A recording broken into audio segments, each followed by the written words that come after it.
Itu bagian dari progres lah ya dok. Iya, makanya ketika gue ngerti sorry to say ya buat gue tuh pernah di fase itu.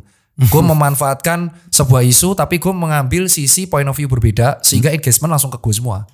Tapi resikonya tuh besar banget, dihujat di sana sini, capek. Maka sebelum ini telat, ya makanya gue ngomong yang HKI itu gak usah dicabut aja. Lu mending buat challenge, engagement lu akan lebih baik juga.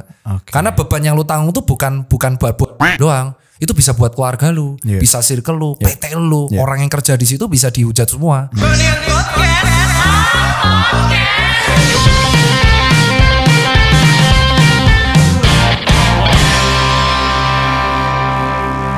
Brandon Podcast Dokter Tirta. Aduh, langsung digebrak. Boleh kan? Boleh lah dok. Udah take ya? Udah take. Halo. Anjir gue ngefans bro. Salah bro, kalau orang. Kenapa? Salah orang, salah. Enggak. Banyak yang mengidolakan lu dok pasti. Banyak yang lebih proper untuk diidolakan. Wah, indikator propernya dari mana? Ya yang maksudnya di dunia seperti itu masih. Dunia entertain atau dunia kreatif masih banyak. Karena kalau aku sendiri sih aku merasa masih not smart enough untuk diidolakan. Tapi aku kalau boleh menyanggah nih ya dok ya. Aku tuh memang gampang terinspirasi dari orang perantau. Oh iya. Karena betul. semangat tarungnya tinggi. Iya sih. Mentalnya kuat. Gitu. Dari Solo Jogja ya. Dokter kan dari Jogja. Iya betul. Datang ke Jakarta buka langsung Sus and Care berapa banyak tuh langsung kan. Pertama di Mendawai 2014. Itu aku ketemu sama anak-anak Depok. Jadi ada teman-teman Depok dari Acil, Wisnu, terus ada Irhamza sama Aldi, terus kita menggedekannya di Mendawai. Terus dari Mendawai walaupun itu sebenarnya laba, terus habis itu nekat untuk ngebuat yang kedua di Tebet. Jadi sebenarnya pada waktu itu simbiosisnya adalah karena yang di Jogja Solo kan labanya lumayan, terus habis itu diputer untuk yang di Jakarta. Terus habis itu ada orang Bandung buka mitra, laba yang dari Bandung aku buka lagi untuk perluas Jakarta. Harus Jakarta karena dulu teman-teman bilang kalau aku berjaya, kalau ingin marketnya itu sampai nasional itu harus berjaya di Jakarta dulu. Karena kita di Jogja atau di Solo itu atau di daerah ya, daerah ya maksudku bukan daerah. Kita mendiskreditkan daerah. Enggak. Brand apapun atau maupun apapun kalau yang di daerah kamu masih singa, di Jakarta kamu cuma jadi meong coy. Singanya lebih banyak di sini. Untuk lu yang memang dari kecil udah fighter ngerasa gitu juga dok? Iya memang di sini singa banget. Cuman gara-gara mental dilatih secara hal seperti itu, ada kayak misalkan kita berpikir antara aku yang dikalahin atau aku yang ngalahin. Jadi hidup bagiku setiap hari kompetisi. Aku sempat nge-tweet itu dan itu menjadi kontroversi kan. Viral tuh kemarin. Ya karena aku mengatakan statement bahwa hidup tuh kompetisi. Entah itu kompetisi buat diri kita, kayak Tirta 5 tahun lalu sama Tirta sekarang, atau aku kompetisi sama orang. Cuman banyak yang kayak lu sok kompetisi yang paling kompetitor. Ya maksudku aku udah di posisi yang memang dari dulu kalau kursi itu terbatas bro. Kursi terbatas. Jadi maksudku tuh aku selalu mengibaratkan rezeki itu memang diatur oleh Allah Subhanahu wa taala. Iya. Tapi kalau kita tidak usaha mendapatkan rezeki itu akan didapatkan orang lain yang usahanya lebih keras. Loh berarti privilege berpengaruh kan, start orang beda-beda. Loh justru karena itu. Start orang yang lebih maju itu belum tentu dia mental struggle ya sebesar dengan start yang minus. Dari orang minus ke 0 itu luar biasa tuh. Jadi kayak kita itu orang-orang yang tidak punya privilege, dia tuh punya mental petarung lebih gila daripada orang punya privilege. Nah itulah maksudku bahwa kompetisi. Nah dan di Dokter Tirta yang sekarang 2022 itu harusnya lebih bagus daripada yang Dokter Tirta 2017. Ya kalau aku sekarang sama aja bodohnya 2017 atau sama tempernya atau sama-sama cerobohnya, berarti aku gak belajar dari apapun. Gak berkembang gitu ya. Gak berkembang. Nah itu filosofi kenapa ada kompetisi. Ternyata banyak orang yang gak setuju. Ya artinya kamu memang terbukti kamu kalahan di kompetitor itu. Oke. Lu kita mundur sebentar ya dok ya. Apa nih? Ini baru langsung ya? Langsung pop. Saya kira Freonion kan itu ya podcast indie kan. Iya sih memang itu. Podcast indie. Enggak ada aturan bro. Minum dulu. Iya. Itu vodka ya? Enggak dong. Gin. Ya kalau itu ampun dok, ampun. Gimana? Jadi kalau kita track balik kan dokter ini banyak bisnis di daerah Sandang. Iya betul. Seperti yang kita tahu di daerah Sudirman lagi banyak hebohan nih. Oh yang Citayam ya, Citayam Bojonggede Fashion Week. Iya. Anak-anak Citayam Bojonggede berangkat ke Sudirman Mejeng tuh. Kita track dari akarnya dulu ya, Dok. Kenapa sih orang-orang Citayam dan Bojong ini pada kesana tuh menurut dokter kenapa? Murah. Karena aku sendiri kan dulu pas 2000 awal-awal di Jakarta 2014 sampai 17 pakai KRL. Oh iya. Loh, iya. Aku pernah nyasar coy di Manggarai coy. Ya transit kan itu kan. Aku mau ke BSD, nyasar coy. Kok sampai Rawabuntu. Mana ini coy Rawabuntu? Gak tahu. Jadi dari situ aku tahu bahwa kalau di KRL itu kayak tiket one way gitu loh. Iya. Jadi kita beli tiket, pada waktu itu tiketnya belum ada eman-emanian, jadi kayak tiket putus itu kamu langsung berangkat langsung gitu loh. Nah, bayangin dari kamu Citayam itu kan ada KRL ya kan. Kamu tiap weekend ke daerah Sudirman terus turun di Duku Atas. Nah, kalau teman-teman non Jakarta belum tahu, Duku Atas itu kerennya tuh kayak gini. Ini kan kayak ada flyover tuh, kayak flyover jembatan agak naik. Nah, di bawah jembatan ini kayak ada terowongan. Ini Duku Atas, terus ini kayak kalau kita menghubungkan ada jalan pintas ke Manggarai. Di sini ada bakmi enak, namanya bakmi luas, itu enak. Terus habis itu di terowongannya tuh memang tempat nongkrong karena trotoarnya luas. Iya benar. Nah, kalau di hari biasanya itu penuh dengan orang-orang yang mau kerja karena dekat banget sama Bundaran HI. Kalau di weekend atau Car Free Day itu sepi. Nah, awal mulanya sebelum ada viralnya orang-orang anak muda Citayam ini dari dulu udah viral. Tapi di hari Sabtu sama Minggu mereka jalan dari Duku Atas kalau nggak ke BNI City itu memang mataharinya bagus banget bro kalau sore. Terus itu kan dulu kalau kita tarik mundur viralnya gara-gara di TikTok nih Om. Om lagi kan. Enggak lah. Tua aku ya? Enggak. Kok 31 lu berapa? Aku 27. Ya Om lah aja lah. Bang aja lah. Bang. Jadi mikirnya saat itu nih buat teman-teman netizen berpikir agak jauh ya. Viral itu gara-gara adegan yang ini loh, ada satu TikToker yang saya Nutrisari gitu kan. Jadi kayak ada cowok-cowok sama cewek seolah-olah entah itu beneran atau settingan tuh diwawancara di situ. Di interview ya. Di interview di Duku Atas karena memang mereka nongkrongnya di situ. Terus gara-gara TikToker ini wawancara di situ, tambah lama kan banyak tuh yang wawancara di situ. Akhirnya tren kayak poni lempar, banyak lah kesana semua kan.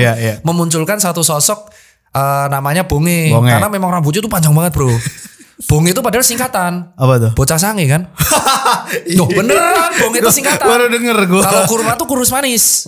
Waduh. Wah, itu singkatan men. Bonge bocah bojong gede gitu kali ya kan? Enggak lah itu bonge itu memang istilah awam kayak bocah sange. Padahal tuh lucu-lucuan kayak cipeng, cinga gepeng.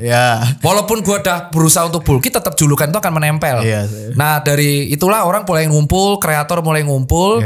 Nah terus kan tiba-tiba ada istilah dilempar Citayam Fashion Week. Nah ini nggak tahu nih tiba-tiba nggak mungkin orang... dong tongkrongan kayak misal anak tongkrongan tuh maksudnya bukan si paling nongkrong bukan kesel nih kalau ada.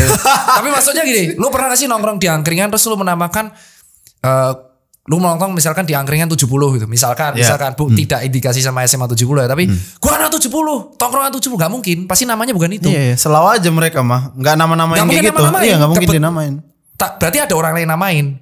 Nah itu nggak tahu tuh awalnya. Ada orang lain pasti namain. Nah dari situlah kan aku dari awal di YouTube pertama kali tidak pernah menyebut Citayam Fashion Week di awal-awal. Terus lama-lama viral, tiba-tiba ketika viral mulai ada orang runway itu di Zebra Cross. Ya, yang model yang proper lagi nih.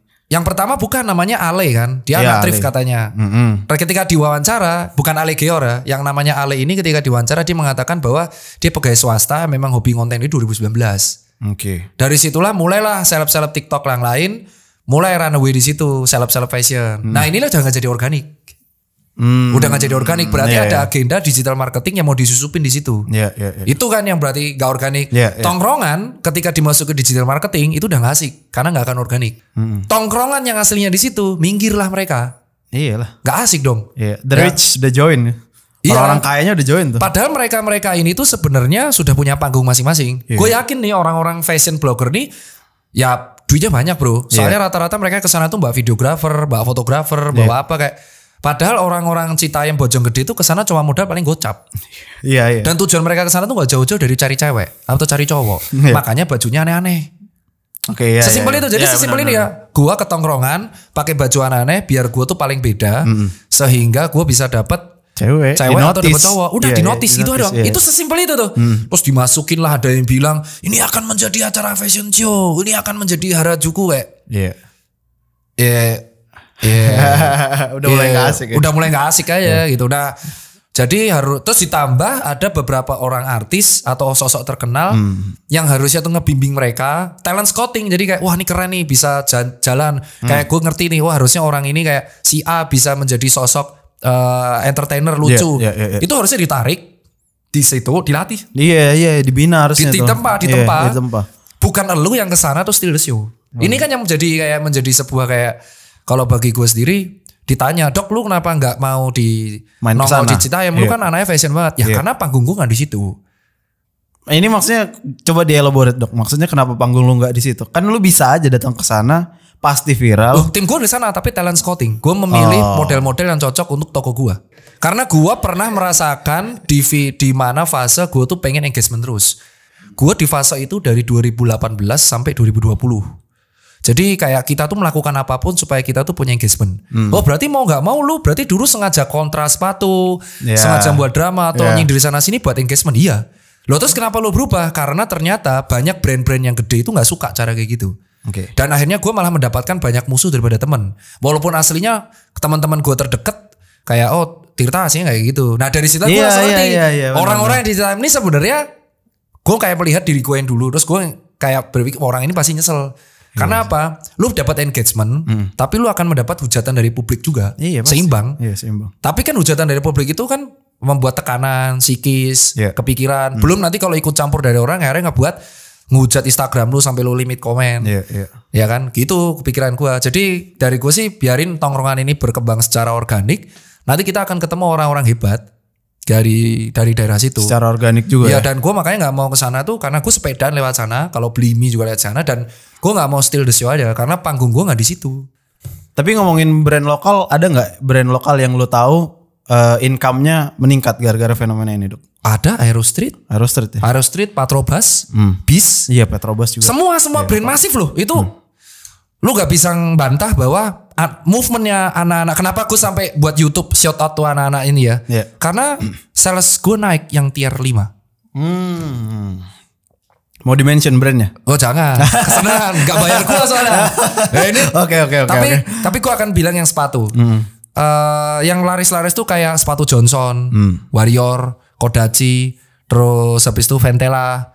Kompas beberapa gue lihat ada yang pakai. Terus habis itu ada kemarin Aero Street. Terus habis itu Geomax, Sandal Maksimal, Brudo, Bis. Terus ada itu Thunder Bear. Gue tuh sampai hafal kayak mereka tuh salesnya lumayan meningkat gara-gara mereka. Tapi yang paling meningkat ekstrim tuh Bloods justru ya. Bloods tuh memang terkenal di kalangan tier 3-4. Kan dia City. Lumayan OG juga tuh. Bloods tuh ada di Bintaro juga. Banyak. Ada di Tebet, ada di Jogja juga. Bloods tuh beberapa gue lihat baju-bajunya banyak yang sering nongol di situ. Rockneck. Terus habis itu Erigo jelas. Terus ada Jiniso Denim. Jadi itu gue sampai awal gitu. Itu artinya industrinya jalan. Iya. Ya kan? Industrinya jalan. Dan ini kan yang kita inginkan. Terus jangan mendistraksi. Iya. Terus lu datang nih, jebret dengan Carhartt lu, ya kan? Ya kan dengan neighborhood lu. Enggak imbang lah ya. Dengan Coach lu, dengan Supreme lu, ya kan? Dengan mungkin brand-brand yang luar biasa mahal. Ya enggak mungkin kebeli mereka lah ya. Ya enggak mungkin, enggak mungkin dan harusnya ini adalah pestanya brand lokal tuh kayak gitu. Iya, harusnya diwadahin kayak gitu ya, Dok ya. Entah buka outlet lah, gue enggak kebayang sih maksudnya. Cuman paling brand lokal tuh bikin display aja di sana. Biar pada beli. Iya harusnya gitu. Kalau lu mau gila lebih serius itu kan Car Free Day ditutup dari jam 6 sampai jam 10. Pas Car Free Day lu bisa kerja sama gue mention sama Jaklot. Ya harusnya gitu diwadahi kan. Jaklot tuh yang memang masif di bidang tier 3-4. Terus Jaklot majang di situ. Udah tuh pasti rame juga. Dan ramenya jelas. Iya. Dan tapi kan hanya pas Car Free Day. Marketnya terkurasi ya kan. Marketnya pas Car Free Day. Iya kan rame tapi pas Car Free Day tidak mengganggu orang kerja. Iya, aktivitas publik yang lain. Gila itu yang keren. Iya harusnya ya. Coba gue tantang sekarang orang-orang yang kemarin fashion show, pernah enggak lu ke Jaklot? Yang katanya saya kan pengen mengangkat mereka, apalagi mau HKI. Lu pernah ke Jaklot gak? Iya benar. Pernah ke Jaklot gak? Iya. Katanya support fashion. Pernah ke Jaklot, Geekfest, atau kalau lu pengen naik tier lu pernah ke Black Spot? Ya atau pernah ke Pop Up Market? Jakarta Fashion Week pernah nonton gak paling depan? Kalau istrinya artis dia model. Wajar. Pasti dong. Tapi pernah gak Ya kalau lu pengen support fashion tapi lu nggak pernah ke event-event yang tier seperti ini, berarti lu nggak support. Lu cuma pengen untuk kayak gue tahu, lu pengen nggak mau kalah aja in game lu. Riding the wave. Bukan hanya riding the wave, mereka nggak mau kalah. Mereka kompetisi tapi tidak tahu tempat. Iya sih. Kompetisinya tuh harus tahu lawan. Nah, iya. Iya kan, maksudnya tahu lawan. Nah, lu ngelawan orang yang startnya di atas lu, ya kalah. Ya. Startnya yang sama aja. Siapa? Diri lu sendiri. Masa lu kemarin runaway di TV, sekarang runaway di situ. Iya. Berarti lu nggak imbang. Nggak imbang dong. Nah, itu maksud gua, Pak. Makanya banyak yang pro kontra sama gua, tapi mereka nggak paham inti yang gua maksud. Iya. Karena ada jaklot, ada break spot. Dijadiin satu itu nggak akan masuk marketnya. Iya, dipisah nih udah pas. Memang mereka sudah punya kue masing-masing dan di Indonesia itu ada 270 juta penduduk. Gak usah takut kehilangan engagement. Karena apa? Aku bisa ngomong lagi karena gue di situ pernah menjadi sosok yang haus engagement. Maka gue bisa ngomong kayak gitu. Kenapa gue berubah? Ya karena gue kehilang. Ternyata engagement tinggi itu tidak sebanding belum tentu dengan sales brand gue. Dan malah orang-orang ilfil pakai brand yang gue pakai karena mereka nganggap gue tuh norak. Ada orang yang nganggap lu norak juga. Tapi itu menjadi manji dimasukan buat gua. Kenapa orang nganggap gua norak? Iya. Karena gua selalu riding the wave ataupun sadar diri kayak gua selalu ada di isu-isu rame. Sejak itu gua menarik mundur dari itu semua. Lebih baik fokus pada bisnis gua. Iya. Baru akhirnya gua di respect sebagai lu businessman. Karena memang fokus gua di situ. Ini susah nggak dok shiftingnya? Lumayan. Dari lu yang viral iya. Jadi Tirta 2009 sampai 2019 itu orang yang 2017 deh itu yang memang sangat bisnis sandang ya. Gue menemukan awareness tuh gara-gara gue drama sepatu-sepatu. Iya. Gue sering nyerang ini ngeritik apa secara terbuka. Setelah gue itu ngerasa ya gue dapat sesuatu tapi itu cuman short term. Yang bulk ataupun tuh tidak bagus buat Susan Care-nya, tidak bagus buat brand yang gue punya karena mereka malah males. Siapanya? Orang yang lu support ini malah males gitu. Orang yang lihat gue tuh malah males. Udah cancel dulu lah ribet orang ini. Apa-apa di blow up gitu loh. Oh. Iya. Nanti takutnya gue nyuci, gue komplain, gue di blow up. Nah, jadi di situ akhirnya wah ternyata nggak bagus turnovernya ke brand gue. Jadi engagement tinggi itu tidak selalu sejalan dengan sales produk. Sementara gue kan harus convert ya. Baru di 2020 setelah ada pandemi, hujatan semakin banyak dengan gaya gue kayak gitu, gue merubah semuanya di 2021. Jadi medsos bagi gue adalah sebuah media advertising doang dan tidak semua hal gue sampaikan di situ. Dan ternyata gue menemukan having fun gue tuh kembali menulis ke Twitter dan menulis agenda. Jadi kayak gue nggak mau lagi dipandang orang tuh orang yang hanya viral dari koar-koar. Lebih baik gue sekarang ya fokus di bisnis gue hanya ngomong di saat yang gue pengen aja. Dan YouTube tuh menjadi wadah gue untuk menyampaikan inspirasi dan gue sekolah lagi karena gue masih ngerasa I'm not smart enough kalau gue menjadi kayak misalkan jadi sosok panutan atau apalah, capek sendiri jadi kayak gitu. Gitu sih Pak. Lu kan dari dulu ini gue lihat gue ngikutin lu tuh dari 2017 kayaknya tuh. Awal-awal ke Jakarta, Dok. Ya 2000 udah 3 tahun tuh. Iya, yang mulai foto-foto difotoin temen gue Cingok. Iya, shout tuh. Gue di foto pertama di Blok M. Iya sama dia kan itu sepatu-sepatu lokal. Iya betul, sama potongan gue masih botak. Sama Bang Andri Jatnika. Dori. Masih tuh gue. Iya. Si Cingok gue suruh lepas dari kantor dulu untuk dia pengen having fun lagi fokus dengan skillnya. Soalnya kalau lu kerja sama satu kantor, skill lu bisa turun. Karena lu gak explore. Fotografer tuh harus explore terus. Iya benar. Ya kan? Kalau lu kerja sama satu agensi, jangan sampai lu tidak mengulik skill yang lain. Karena generasi di bawah lebih gila coy. Terus dia gue suruh untuk jadi freelance lagi. Oke. Sebelum kesana gue ngelihat dari dulu lu tuh orangnya vokal, Dok. Iya. Vokal. Dan berstatement berani lah gitu. Capek gak, Dok? Iya ada capeknya tuh di 2020. Dan di situ gue pikir vokal tuh boleh. Tapi kita harus filter, tahu tempat, know when and where kita harus ngomong. Ini pernah sampai membahayakan lo nggak? Pernah, gue berantem sama temen gue sendiri di sebuah coffee shop di Pangpol hanya karena gue ngeritik brand lokal pada waktu itu dan itu bagi gue tolol banget. Dua-duanya tolol. Berantem gak penting lah ya. Berantem gak penting anjing gara-gara bahas brand lokal orang yang punya brand gak peduli juga. Anjing ya. Gue tuh sampai sekarang kayak kalau lu pernah gak sih kayak lagi boker terus kehilangan tiba-tiba kesambet inget momen itu anjing. Ngapain sih ya? Ngapain sih anjing kayak gitu ya. Itu kayak memori yang akan gue inget kayak gak penting. Terus kedua kejadian yang selama pandemi gue debat sama netizen gak penting kayak useless. Akhirnya di situ gue pikir kadang kita vokal boleh tapi tahu tempat dan waktu kapan kita harus ngomong. Oke. Ada omongan yang harus kita share saat di medsos, ada omongan yang hanya sebenarnya lingkup tongkrongan. Oke. Nah di situ gue akhirnya menganggap sebuah tahu metode bahwa ternyata medsos tuh bagiku adalah sebagai media advertising. Entah buat diri lu sebagai personal branding atau memang sebagai company branding. Atau sebagai media untuk pelampiasan ketika lu bete makanya di private account. Ini kan akhirnya membantu growth lu as a person juga, Dok. Ya betul. Jadi bagi gue hadiah kan gue ulang tahun ini ke-31 ya. Mantap. Jadi bagi gue hadiah ulang tahun terbaik adalah diri gue sendiri yang lebih baik dari tahun lalu.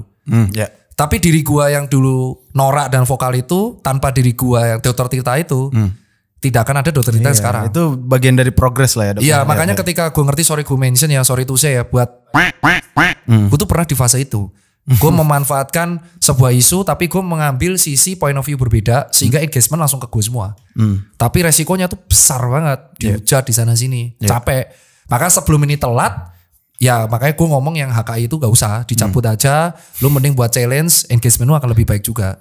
Karena beban yang lu tanggung tuh bukan buat doang. Itu bisa buat keluarga lu, bisa circle lu, PT lu, orang yang kerja di situ bisa dihujat semua. Mungkin kan kita ego ya, wah nih cuan nih buat gue, tapi bawah-bawah kita bisa kena semua. Nah itu yang tidak gue pikirkan saat itu. Ternyata pegawai Susan kan ngerasain semua, pegawai komun yang ngerasa semua. Bos lu norak. Lama-lama kan capek bro. Di situ aku mikir ternyata apapun yang gue ambil tindakan, vokal gue itu mempengaruhi keluarga gue dan mempengaruhi keluarga orang lain yang kerja di toko gue. Jadi akhirnya kita be wiser aja. Yang ngebantu atau yang membantu lu tone down lah gitu, Dok. Ya istri gue. Ya gue kan sempat gagal nikah ya. Terus akhirnya gue nikah lagi sama istri gua namanya Nisa Nasir kan. Nah dia tuh sosok yang dia sabar sama Sigma. Gua kan alpha male banget. Dia lebih kayak ngontrol bahwa lu kalau ngomong di filter karena yang ngerasain bukan lu doang. Pegawai lu orang segede lu nih emang hati-hati sih, Dok, harusnya kalau ngomong. Sebenarnya semua orang sih, Pak. Semua orang. Enggak harus yang kayak enggak harus. Contoh lu setongkrongan ber-8. Lu enggak suka sama si A. Lu mending ngomongnya itu langsung 4 mata. Karena dia tidak merasa malu. Oke. Nah, lu ngejelekin dia di depan umum, bukan kerjaannya tapi tongkrongan. Kalau kerjaan wajar buat cywar supaya dia baik ya. Dia akan kesel sama lu dan dia bisa sakit hati, bisa dendam. Nah, disitulah gue mikir berarti gak hanya lingkup medsos, di tongkrongan pun kayak gitu. Dan kita harus semakin gede itu tongkrongan kita semakin sempit. Gitu ya? Oh iya, gue semakin sempit. Kenapa? Karena memilih mana yang bisa membuat diri gue berkembang dan yang gue ngebuat tongkrongan ini berkembang. Berkembang tapi bukan secara komersial tapi secara kepribadian. Itu yang gue rasain. Jadi memang sosok ketiga ya pegawai gue sendiri yang akhirnya curhat gara-gara bapak ya saya kemana-mana di tongkrongan kadang diajak, wah bos lu kayak gini. Duh, gimana tuh rasanya, Dok? Ya rasanya pada waktu itu ngerasa guilty yang akhirnya ngebuat kita menjadi lebih wiser aja. Keren banget. Jadi ketika kita emosi akhirnya kita punya pelampiasan baru gue. Ya pelampiasan gue lebih ke sport sama musik. Sama banget lagi kayak gue. Sport sama musik. Gue kan dulu memang hobi musik sebelum gue kuliah kedokteran. Gue memang les piano dari ya tipikal orang Cina lah. Walaupun bokap gue pribumi Jawa ya. Iya, Dok. Cina bukan rasis. Tapi orang Cina tuh pasti kalau pas SD rata-rata anak Cina tuh les piano, biola. Ya terus lesnya matematika. Gue gak les matematika, les pianonya. Gue piano, terus pas SMP gue gitar. Band-bandan. Ketika SMA gue memilih tidak untuk melanjutkan musik karena bokap gue gak setuju. Walaupun bokap gue bukan bokap Cina. Bawain apa dulu, Dok? Ngantuk lu videografer lu. Enggak. Dulu bawain apa, Dok? Apa? Ngebandnya? J-Rocks. Anjay. Japanese Rocks tuh ya. Zamannya Gazelle, musiknya bukan brand Gazelle tapi ada brand baju Gazelle itu terkenal. Bekas tokonya gue pakai soalnya. Mendawai Street. Terus habis itu gue ngambil tuh J-Rocks kayak Gazelle, Laruku dong. Dan kayak gitu. Dan habis itu bokap gak setuju karena kalau gue lebih concern ke musik, akhirnya gue lebih ke akademisnya. Lah dia ke dokter, tapi akhirnya ketika gue sudah 2016 punya duit, gue buat event musik, tapi campur sama fashion. Oh iya. Iya. Di Jogja. Di Jogja, Soul Vacation kan. Oh, lu tau Pamungkas kan semua? Itu pernah main di event gue 2018. Belum mahal. Mantap. Girl Gang, shout out to Pamungkas, orangnya baik banget. Iya. Itu pas itu datang sendiri. Oh iya. Wow, Pak, fansnya udah ngeri. 2018-19 main di event gua, humble coy. Itu orang paling yang menurut gua udah menduga ini orang gede. Untung dah di event kita ini mahal pasti. Beneran anjing mahal banget. Sekarang gila Pamungkas. Bakal turun negeri kan ya. Jadi disitulah aku ngerasa ternyata rezeki akan datang sendiri. Walaupun gue hobi musik, ternyata 9 tahun kemudian rezeki gue dari hal itu. Walaupun gue gak main musik, gue buat event yang berhubungan sama musik. Nah dari hal seperti itu gue melampiaskan harian gue ya bermusik atau ngobrol sama orang musik. Kalau enggak ya olahraga. Ya itu kayak menghilangkan stres, adrenalin gue turun. Terus gue menjadi lebih wise. Gue pun percaya tuh kalau kan kita dalam diri kita ada amarah ya dok. Entah apapun yang terjadi dalam sehari itu mungkin kita tahan kan ya. Dan memang butuh wadah gak sih dok untuk ngelampiasinnya itu? Iya tapi yang penting jangan destruktif. Destruktif tuh ke dalam. Ke dalam apa keluar gitu? Sama aja. Merusak ke dalam tuh contohnya kalau lu melakukan sesuatu yang merusak diri lu sendiri. Tapi itu secara ilmu kedokteran memang ada dok. Ada, amarah itu emang harus. Anger management namanya. Iya, anger management issue tuh. Ya, anger management issue itu bukan istilahnya Rangkuti ya, bukan Rangkuti, Jaksel bukan. Tapi memang benar. Jadi ada orang itu yang marah mukul tembok. Iya. Terus ada yang marah tuh nyiksa binatang, terus mukul pasangannya, terus mukul anaknya atau mukul barang, lempar gelas. Itu anger managementnya belum growing. Kalau yang udah dewasa tuh meredam, dia meredam nanti akan meledak juga. Anger tuh harus dilampiasin. Tetap butuh wadahnya lah ya. Terus, terus kan ada tuh yang movement merusak-rusak barang. Iya, yang mukul-mukulin. Not good. Anger management tuh harus dilampiaskan gimana caranya si hormon-hormonnya kan yang berpengaruh kayak kortisol mampus. Wah udah dokter lagi deh. Hormon-hormon kortisol sama hormon stres sama adrenalin itu bukan hormon. Kalau adrenalin itu zat memang buat kita on fire itu harus turun. Caranya turun ya melakukan sesuatu yang itu turun apa? Lari. Motor. Tapi ya jangan motor balapan liar. Jangan kebut lah ya. Mau lari, sepeda, olahraga, musik. Itu tuh anger management paling bagus. Keren. Lu setelah belajar kedokteran udah sadar ini? Iya. Atau telat sadar nih? Telat. Sadar. Walaupun dokter makanya goblok ya. Even dokter aja kadang gaya hidupnya gak sehat. Dari si gue menemukan anger management tuh setelah gue balik bermusik. Gue balik main musik di studio yang gue buat sendiri yang buat gue doang. Iya, wih keren. Jadi buat gue doang. Walaupun gak jago-jago banget, tapi buat gue doang. Bodo amat. Beli Fender limit buat gue doang. Puas gue beli Gibson buat gue doang. Gak akan gue pamer buat gue doang. Bangga bisa buat Le Paul, Telecaster, udah itu doang. Atau kita olahraga, sepedaan sendiri itu kalem coy. Gue suka nih kontemplasi ya dok ya. Yo, jadi kayak ada orang suka MMA tinju terus dia pamer di medsos bukan dia sok jago. Mungkin tuh anger manajemennya daripada ninju orang mending ninju samsak. Quotes ya udah setuju. Sekarang tuh ada orang MMA tuh pamer ya. Kayak ada latihan boxing, latihan terus ada netizen sok jago lu. Bukan, itu anger manajemennya. Lebih baik nih daripada ninju tembok. Hancur temboknya dia runtuh tangan rumahnya. Rusak ya kan. Tangan rusak patah lagi nih metakarpal namanya. Ini namanya tulang metakarpal.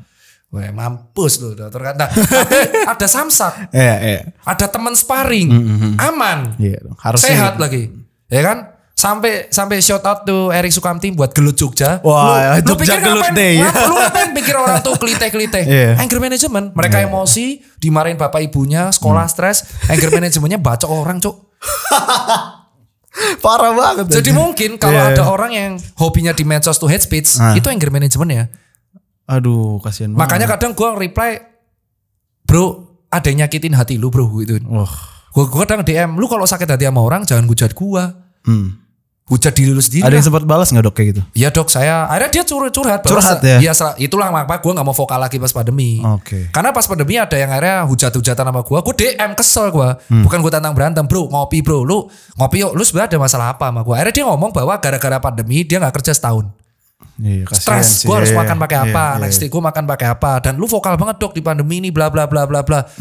Oh, gue tahu dong point of view. Terus gimana lu gak marah-marah? Suarakan kita juga dok. Ah gitu ceritanya. Jadi orang-orang yang hate speech pakai fake account itu bisa jadi anger managementnya dia. Jadi sebenarnya apa yang ada terjadi di dunia ini karena masalah orang gak bisa ngatur kemarahannya. Dan itu sangat-sangat wajar dan mereka akan growing dari hal itu karena dari kesalahan. Jadi ketika puas kan anger management tuh kayak seakan kayak lu ngehujat orang di medsos dan lu ngerasa puas. Itu anger. Berarti yang lu lampiasin itu bukan debat atau dominansi, tapi kemarahan lu sebenarnya. Lu pernah lagi marah, terus olahraga, terus apa yang dirasain dok? Ceritanya gini, kemarin tuh videografer gue cerita ini real ya, namanya Daniel, ada CCTV kantor sama Jonathan. Gue ada syuting tuh sama sebuah brand sepeda, dan itu untuk buat e-commerce dan syutingnya di bulan lalu. Harusnya rilisnya di tanggal 7 sampai 10 Agustus. Karena kaitannya tentang sepedaan. Hilang videonya. Lu bayangin hilang coy, hilang videonya, hilang loh. Jadi kalau bagi gua nih, kalau teman-teman agensi tahu, lu bayangin ini deadline sama brand, Ini PH ya, gue kan ada konsultan di situ. Gue lempar ke dia PH kan. Gue harus store ke brand ini dong, ya kan. Hilang coy. Dan deadline-nya tinggal berapa hari lagi nih? Ini tanggal berapa nih? 25 Juli. Deadline-nya 5 Agustus harus views-nya tuh berapa ratus ribu. Anjir. Lah, terus kan dia bilang hilang. Itu kejadian gue habis nge-gym, habis workout dan habis selesai ujian. Terus dia tuh datang dalam kondisi tuh panik bro. Ini orang nih. Panik. Videografer lu nih ya. Panik bro. Pak datang, gue lagi rehat kan dekat sepeda tuh. Terus sambil ngopi tuh. Terus dia bilang kayak, wah Pak ini boleh ngomong ya. Videonya hilang. Video apa nih? Video hilang. Gue gak bisa sebut brandnya. Aku marah bro dia. Hilang pokoknya Pak. Terus gue apa yang gue lakuin? Dia udah bilang, maafnya tuh sampai duduk sampai bener gini Pak. Waduh. Terus gue gak enak udah berdiri ngapain. Terus gue bilang kayak ya gak ada gunanya gue marah karena video hilang. Alih-alih gue langsung ngomong udah syuting ulang hari Rebu. Lu minta maaf sama brandnya secara resmi. Pakai surat. Gue gak mau tahu ini bukan salah gue. Jadi gue gak mau untuk bayar lagi produksi. Itu salah lu. Resiko lu rugi biar lu belajar. Terus kedua topiknya diganti. Karena kalau ngobrol bayangin lu syuting podcast terus hilang. Iya udah gak enak tuh. Memori udah ada. Lu jangan. Soalnya kalau brand X kamera tuh tiap 20 menit di restart. Oke, ya ada. Ini enggak kan? Enggak. Aman. Lu mix bro. Dimension. Kalau yang lainnya sorry, kameraku masih yang itu. Harus cut dulu baru roll lagi. 20 menit kalau enggak hilang. Dan dia lupa itu anjing hilang semua. Terus habis itu loh papa gak marah. Disitulah gue bilang ya buat apa marah udah hilang juga. Marahku gak akan bisa menggantikan apapun. Terus habis itu hari Rabu syuting ulang. Di situ dia bilang, wah kok tumben gak marah Pak? Soalnya terakhir kayak gini tuh setahun lalu dan gue sampai ngawur tuh marahnya tuh. Gak mukul-mukulin tapi sampai wah teriak-teriak wah anjing ninju tembok ninju apa tolol gitu. Ternyata olahraga itu ngebuat ya gue gak pengen marah lagi karena lebih kayak langsung to the point, lebih ke solution. Anger itu hanya mengalihkan lu distraksi dari solutionnya. Oke. Ya, ini gara-gara emosinya harus keluar aja. Anger itu kan karena ada lu problem, lu gagal untuk menyelesaikannya, nyaris gagal dan lu ada frustasi, lu marah. Nah marah ini dihilang, lu akan bisa fokus nyelesain solusinya. Jadi gara-gara gue olahraga ataupun gue gara-gara bermusik dan punya pelampiasan yang untuk mau marah itu, akhirnya gue lebih fokus untuk solusi. Maka gue suka tuh ada anak muda yang mosing ya. Oh iya denger lagu hardcore, punk hardcore atau rock punk rock atau greencore atau metal, black metal itu cara mereka anger managementnya. Termasuk gua dok. Itu lebih asik daripada lu harus mukulin orang ataupun ngerusak barang ataupun ngehujat orang. Ini lebih asik. Jadi gue seneng kalau ada orang tuh mosing lagi. Makanya ketika orang kemarin banyak orang marah-marah pas pandemi karena gak ada event. Iyalah. Gak ada event, gak ada orang bisa goyang, lampiasin ini ya. Terus habis itu krisis hiburan dok. Krisis hiburan. Gak ada. Pokoknya anger management tuh hiburan aja. Iya, ada orang yang anger managementnya tuh nongkrong sama temennya ngopi, terus ngobrol sampai 2 jam. Iya. Ya dia udah tahu terus kita cuma dengerin. Itu anger managementnya dia. Ada yang dia kayak nge-launch, sorry ya, maksudnya dia mabok atau kobam, ya itu anger managementnya dia. Kalau pas kobam habis basian dia nangis-nangis, ya itu sebenarnya yang dia pendem. Iya. Ada loh orang yang basiannya tuh nangis, itu karena memang mungkin frustasi yang dia pendem. Iya. Ada yang orang habis kobam mukulin orang, ya mungkin sampai dia kesel sama orang itu. Pas kobam dia baru berani ya. Bahaya. Jadi maksudnya itu yang harus kita pelajari di Indonesia tuh lebih ke anger management ya. Ini dari tadi kita ngomong hampir sejam belum ada nyenggol soal bisnis loh nih. Oh iya karena ya bisnis Google aja lah. Kayak bisnis Google ini berapa jam ya kita? Ini udah pertanyaan terakhir nih kayaknya. Sama Busboy berapa jam kemarin? Sama Busboy 1,5 jam. Oh iya. Di-upload cuma 30 menit. Tai. Ini kita kan banyak yang gak aman dok. Nanti ada kaum-kaum yang tersinggung kan bahaya juga. Ini kan gue gak pernah nyebut. Soalnya gue punya konsultan. Iya siap. Ini mungkin jadi topik terakhir ya dok ya. Gue pengen tahu dari segi bisnis kayak yang ngebantu lo atau yang memotivasi lo untuk punya. Gue liat lo orangnya ambisius dok. Iya. Yang ngasih yang bikin lo jadi orang ambisius apa? Dokter mana nih? Karena bingung kan lu ya? Iya bingung kayak mana nih anjing kepala bapak kau anjing. Gua tahu lu mau ngomong itu kan. Kayak ngapain dokter? Jadi gini bro. Dokter itu kalau gue kasih tahu netizen ya. Ini kalau masih Kalau saran gue sih 1 jam nanti rilisnya dibagi 3. Karena ini bisa ini potensinya sangat kontroversial dan gue gak mau ini di-cut. Siap dok, siap. Dokter itu tergantung lu lahir dari kalangan mana. Oke. Kalau lu lahir dari kalangan kaya raya, bapak lu pengusaha, bapak lu punya rumah sakit, atau kita bilang darah privilege, lu habis kuliah dokter, lulus, itu gak bisa langsung spesialis. Spesialis tuh gak digaji, lu bayar lagi per semester. Tanpa beasiswa lu bisa tebus tuh, tinggal ujian aja yang keren. Kalau bapak lu kaya raya. Kalau bapak lu punya rumah sakit dan bapak lu senior ternama, lu namanya pure blood. Jadi bapak ibu lu dokter, lu nerusin ke dokter. At least lu lulus, lu udah tahu lu mau kerja di mana. Tinggal minta bapak nyari rekomendasi dan gak usah munafik, semua ada kayak gituan. Yeah. Nah yang apes itu kalau lu lahir dari kalangan menengah. Gua mediocre, bukan kalangan bawah. Kalau kalangan bawah bisa dapat beasiswa. Kalau pinter. Karena bisa dapat beasiswa entah itu LPDP atau beasiswa orang gak mampu. Kayak temen gua anak gak mampu, dia anak gali kubur. Namanya Sunardi, bukan gali kubur pokoknya, ya gali kubur sih. Bapaknya dia pinter banget, dia dapat beasiswa kemana-mana. Mediocre tuh susah banget untuk dapat beasiswa, karena lu dipandang mampu, dapat beasiswa ketolak terus. Yang tengah-tengah ini malah yang susah. Satu-satunya beasiswa yang lu dapetin tuh LPDP, kalau enggak beasiswa yang luar negeri dan itu bersaing sama ribuan orang yang gue bilang kompetisi. Satu-satunya cara orang menengah itu adalah lu harus cari duit dari tempat lain, lu menabung baru lu bisa sekolah lagi. Oke. Nah dari situ kan gue tahu kan bahwa ternyata kayak gini jalan hidupnya dokter. Kalau lu mau kaya raya, lulus tuh harus dapat. Kalau lu mau ngurus pasien ya, ngurus pasien, lu harus praktek tuh 3 SIP. Semaksimal dokter tuh 3 SIP, 3 SIP praktek. Jadi lu praktek tuh 3 tempat, baru lu bisa kaya. Tapi lu nggak punya, you will have no time with your family. Itu jadi, berapa lama tuh dok? SIP-nya beres tuh 3-3-nya? Ya bisa saat itu juga. Okay. Tapi kalau lu mau nabung, let's say gue kasih tahu ya daftar spesialis tuh gue nggak tahu uang gedung berapa, tapi per semester antara 7,5 sampai 20 juta. Anjir. Dan selama 5 tahun. Jadi 5 tahun itu 10 semester. Dan itu lu gak digaji. Dan itu sekolahnya bisa sampai 24 jam. Gila. Karena praktek harus dapat ilmu, ngurus nyawa men. Iya benar. Berarti bayangin lu hidupnya gimana? Minta orang tua kan? Iya lah pasti. Nah kalau kita misalkan mediocre, berarti gue harus nabung supaya 5 tahun ini gue aman. Dengan catatan kalau lu jomblo, lu enak tuh. Emang lu mau umur 31, 35 lu gak nikah-nikah terus? Mungkin. Tapi ternyata umur 3 dan batasnya spesialis itu 35 tahun. Oke. Lu lulus umur 25. Berarti lu punya waktu tuh 10 tahun maksimal untuk ngembangin karir lu supaya lu bisa spesialis atau S2. Nah ternyata selama berjalannya waktu, gue menganggap saat itu dokter tuh hanya ngurus pasien.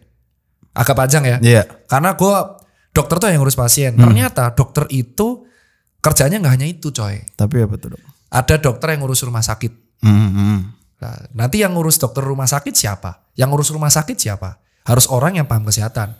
Jadi gue dari dulu di kurikulum FK hanya dididik taunya ngurus pasien. Oke.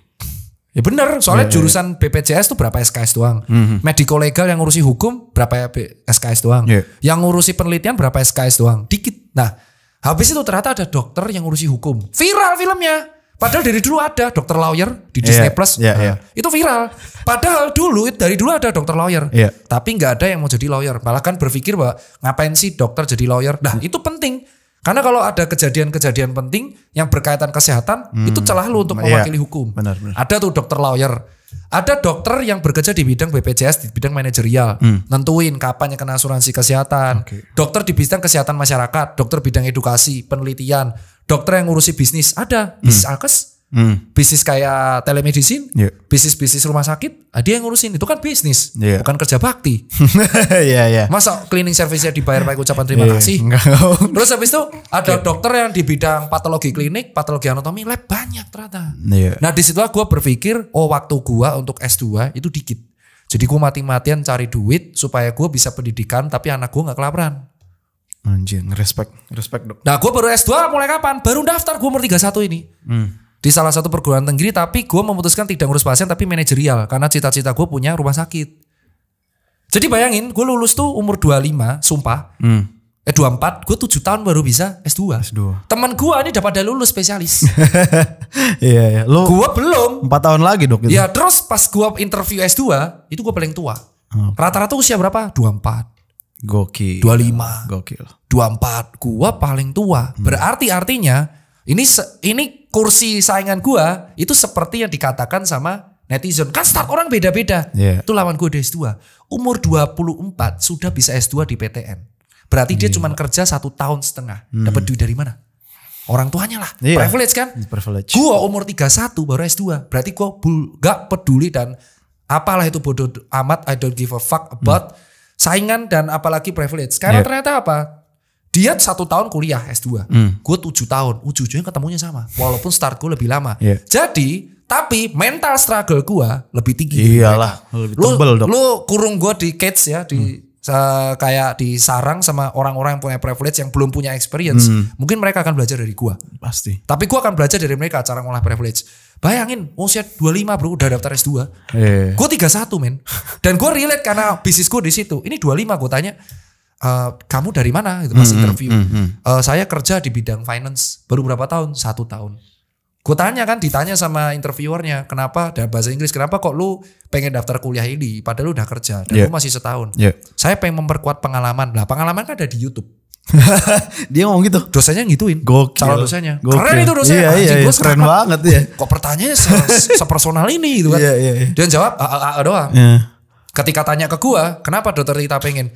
Ya perusahaan gue di sini daripada gue harus menyetor ilmu ke pegawai gue. Sehingga kalaupun pegawai gue resign dari perusahaan gue, dia akan menjadi orang growing karena gue ngasih ilmu gak hanya gaji. Langsung jawabannya beda. Karena gue sudah punya 7 tahun pengalaman yang tidak dimiliki orang-orang yang punya privilege. Dan bagi gue ternyata start lebih minus ada untungnya juga. Iya dong. Karena gue punya pengalaman yang akhirnya dipandang sama perusahaan.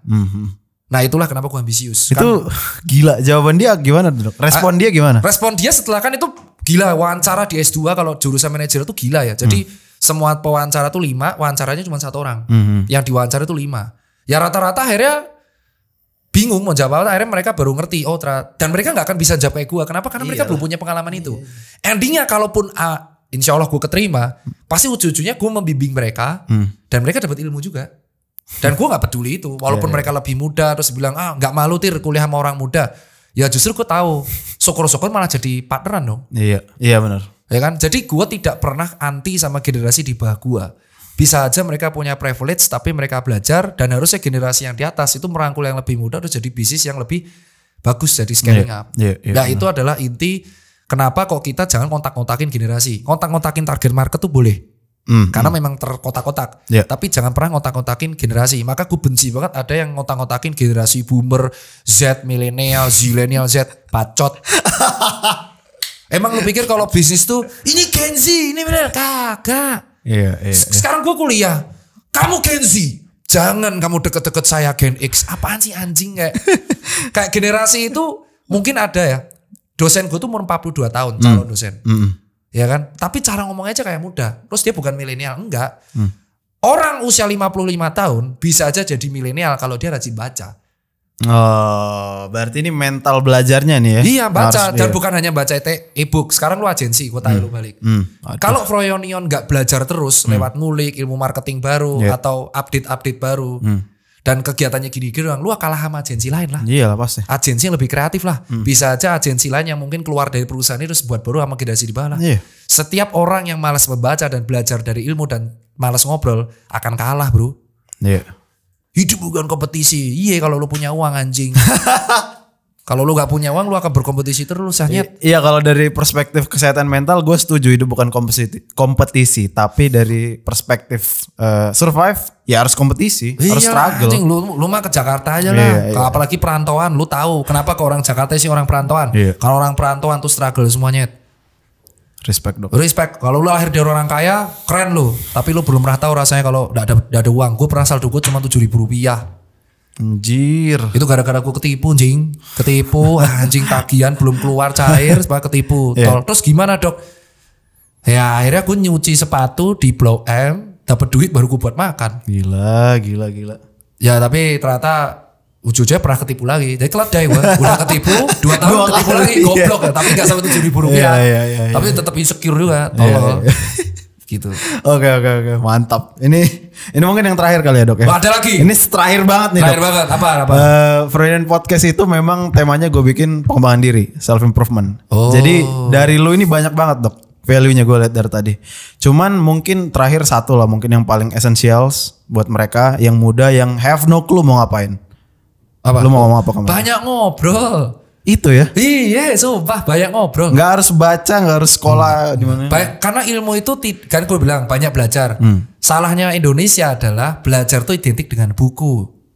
Iya, gue aja tadi bridgingnya ngomong itu ya. Salah. Jadi kalau misalkan orang bilang belajar dari buku, gue bisa bantah. Gue belajar tuh dari media Jakarta Post. Bahasa Inggrisnya bagus-bagus. Gue bisa punya vocabulary yang banyak. Jadi kalau ngobrol sama klien nggak goblok. Satu. Terus kedua, baca dari artikel. Artikel kepintaran dan mau minat belajar seseorang terlihat dari explore TikTok. Wis. Cek aja following TikTok gue. Gue cek. Itu following TikTok gue akan kelihatan. Iya, siap. Cuman beberapa ini semuanya rata-rata yang memberikan ilmu. Dan terlihat dari explore Instagram. Oke. Dan terlihat dari explore Twitter. Minat apa yang lu ikutin. Jadi belajar itu dari mana aja dan terlihat dari tongkrongan lu. Bahasan apa ada di tongkrongan lu. Kalau lu bahasanya cuma selangkangan doang, berarti otak lu sebatasan selangkangan doang dan it's no problem. Memang otak lu emang otak lu kapasitasnya cuma bab ngaceng. Nah itu doang, udah itu doang. Dan makanya kalau ada podcast yang kemarin tentang ada yang tentang dibungkus bla bla bla, memang otak lu di situ doang, udah. Enggak ada masalah. Enggak ada masalah, otak lu memang di situ. It means lu bukan saingan gua. Muter nih, Dok. Oh iya, bukan saingan gua. Awal nih. Sorry kalau orang-orang bukan saingan gua karena orang yang pinter tidak akan mengomongkan bab selangkangan itu di publik. Iya sih. Ngomongnya lingkungan ya dia sama tongkrongan lu aja ya. Makanya jadi dilihat adalah belajar itu dari mana aja. Dari teman, dari orang baru, dari stranger, dari artikel, dan itu akan ngebuat bahasan lu semakin banyak. Nah, disitulah lu akan tahu minat lu. Minat yang pengen lu dalemin baru lu sekolah atau lu ngambil short course. Atau lu kerja sebagai magang atau internship di bidang yang memang lu minatin. Jadi nggak salah kalau ada perusahaan cari magang. Kan kemarin dihujat magang digaji. Ya lu belum punya pengalaman ngapain gua gaji lu. Anjir. Lu gak suka sama perusahaan gue ya lu cari tempat lain. Iya. Lu gak ada lu juga orang mau magang perusahaan. Itu point of view bukan gue tapi perusahaan orang yang buka magang terus. Gak ada lu juga orang akan magang terus. Every day. Every day tetap orang akan daftar karena orang sekarang rebutan ilmu. Nah itu kalau dari gua daripada lu ngapa-ngapain belajar dari mana aja. Lu sudah nggak mau belajar, nggak mau baca, nggak mau nongkrong di rumah aja dan lu menangisi keadaan menyalahkan orang-orang bahwa lu nggak dapat kerjaan. Itu resiko lu karena lu nggak mau bersaing. Keluar lah ya, merantau, cobain ke Jakarta sini. Iya, merantau lah, ya kan. Dodo di China, merantau lah. Sini merantau lah. Gila. Merantau. Ini lama-lama jadi podcast merantau nih. Merantau ya. Kemarin Medan, sekarang Jogja ya. Kan, ya kan. Dan ada alasan kenapa orang merantau di Jakarta tuh struggle semuanya. Gila coy. Kalau mereka udah tahu rasanya merantau tuh kayak apa. Dan akan ngebuat bahwa ternyata gue singa di asal gue. Ternyata di sini cuma meong. Ternyata singanya di Jakarta lebih banyak anjing. Parah banget singanya banyak. Lu salah dikit aja bisa diterekam loh. Singa di Jakarta itu lebih banyak daripada mana-mana. Jakarta tuh tetap akan menjadi buruan orang perantauan karena di sini lu ditempa menjadi pandai besi yang bener-bener kuat banget coy. Lu keluar dari sini, lu ke kota lain, lu akan menjadi singa sesungguhnya. Anjing iya. Jangan lu yang lembek, lu yang keras. Jadi Jakartanya yang lembek. Wah anjing terlalu banyak ilmu bro buat gue cernas. Nah, mending kita ngopi dulu udah. Iya siap. Ya kan? Pumet deh ya kan. Keren. Thank you. Ini harapan gue ya. Jadi dari semua podcast gue tuh berharap masuk Froyonion ketika gue lihat podcastnya sama Vengeance. Sama Israel. Jadi lu kan masuk Froyonion kan Israel. Dari situ gue share tuh di story. Itu pertama kali gue statement suatu saat gue harus masuk situ. Kesampean nih? Ya sampean sekarang 4 tahun setelahnya. Walaupun akhirnya Bang Israel ngeblok gue di Twitter. Karena katanya gue annoying di Twitter. Dan mana itu gak apa-apa. Artinya menjadi masukan ternyata annoying gue. Emang belum ngobrol aja Dok? Enggak, memang gue sadar gue growing up. Jadi gara-gara gue tuh berubah gara-gara satu di medsos gue share gara-gara Uus ngeblok gue di Instagram. Terus si Bang Israel ngeblok gue di Twitter. Tapi gue gak diblok di Instagramnya Vengeance, tapi gue gak diblok di Twitternya Uus. Artinya gue annoying dong di dua medsos ini bagi mereka. Maka gue menjadi sosok yang gue berubah. Siap. Kalau gak ada netizen ini mungkin gue gak akan growing up. Jadi kadang hujatan netizen tuh diperlukan oleh sosok public figure supaya kita berubah. Dan untuk merefleksi diri ya. Udah bener belum yang gue lakuin. Dan makanya gue berterima kasih di ulang tahun gue besok 30 Juli. Ulang tahun. Gue terima kasih sama gue dan diri gue. Karena gue akhirnya terbuka masaran sehingga menjadi pribadi yang gak kayak dulu lagi. Keren banget loh Dok. Itu. Jarang-jarang orang tuh mengapresiasi dirinya. Jarang. Gue bisa aja marah ke fans. Ngapain lu blok Us. Tapi kayak gara-gara mereka gue akhirnya ternyata gue orangnya memang kayak gitu. Ya udah gue lupain, gue berusaha menjadi yang berbeda. Dan ternyata netizen kaget, lu kok sekarang nggak kayak dulu lagi dok? Ya itu berkat 2 orang ini yang ngeblok gue. Uus yang ngeblok gue udah bilang sama dia dan jangan di unblock. Karena lu harus unblock gue ketika lu pengen unblock gue. Gitu. Dan itu ngebuat gue berpikir loh, gue sempat mau hujat orang tuh yang gara-gara Citayam, gue delete lagi di Instagram. Gak mau, karena nanti gue tambah annoying lagi nih, nanti di unblock terus. Gitu. Suatu saat mereka akan unblock gue ketika konten gue sudah growing up. Kalau masih di block berarti gue kontennya jelek, gitu bagi gue. Gila, makasih banyak dok. Oke, men. Banyak banget ilmunya. Ya kopi ya. Kopi, habis ini kita ngopi lagi. Ngopi bener. Bukan ceker, bukan. Teman-teman terima kasih sudah menyaksikan Friend Podcast. Itulah Dr. Tirta. Sampai jumpa.